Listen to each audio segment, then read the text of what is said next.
আজি এটা মহান দিন ডক্টৰ সৰ্বপল্লী ৰাধাকৃষ্ণনৰ আবিৰ্ভাৱ দিন।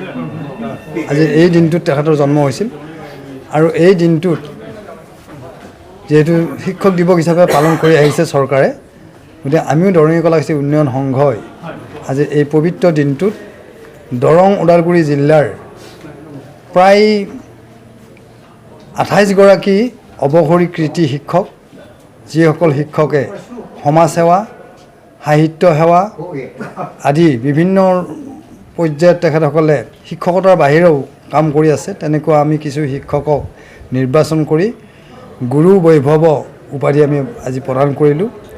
তাৰ লগতে আন 10গৰাকী লোকশিল্পীক দৰঙী সন্মান প্ৰদান কৰিছোঁ। আৰু আমাৰ এই গুৰু বৈভৱ উপাধি প্ৰদান কৰাৰ মূল লক্ষ্যটো হ'ল এই ধাৰাৰ জৰিয়তে যাতে বাকী আন শিক্ষকসকলে প্ৰতিযোগিতাৰ মাজেৰে মানে বিদ্যালয়ত বিদ্যায়তনিক শিক্ষা প্ৰদান কৰে আৰু শিক্ষকসকলৰ মাজত যাতে এনেধৰণৰ সন্মান পাবৰ কাৰণে এক প্ৰতিযোগিতাৰ সৃষ্টি হয়, তাৰ কাৰণে আমি এই সন্মান প্ৰদান ব্যৱস্থাটো আমি সৃষ্টি কৰিছোঁ। এইবাৰ আমি 28গৰাকী কৰিছোঁ। এতিয়া মূল কথাটো হ'ল যিহেতু দৰঙী কলাকৃষ্টি উন্নয়ন সংঘ বহুতে মোক প্ৰশ্ন কৰিছে যে শিক্ষকৰ লগত দৰঙী কলাকৃষ্টি উন্নয়ন সংঘৰ কি সম্পৰ্ক।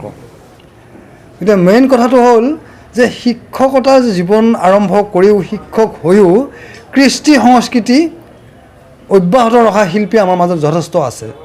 তেনেকুৱা শিক্ষক যিসকলে সাহিত্য সেৱা কৰি আছে, সংস্কৃতি সেৱা কৰি আছে, এই সমাজ সেৱা কৰি আছে, তেনেকুৱা শিক্ষকক আমি এই ধৰণৰ সন্মান প্ৰদান কৰিছোঁ।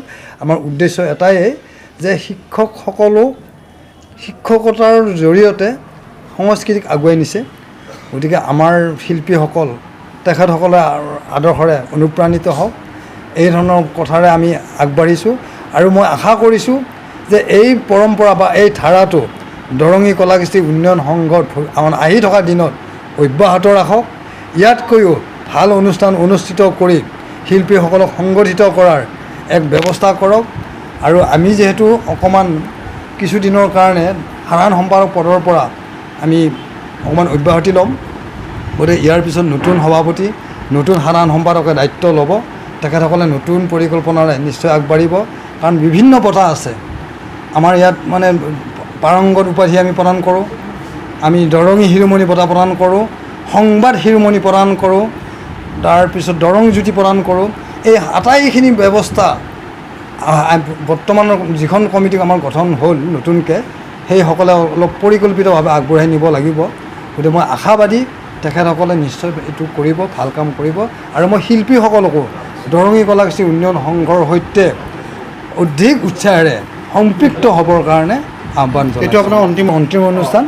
যদিও মোৰ অন্তিম অনুষ্ঠান, মই সাধাৰণ সম্পাদকৰ পদতহে নাই, মই কাৰ্যনিৰ্বাহকত আছোঁ, মই দায়িত্বশীল পদত আছোঁ।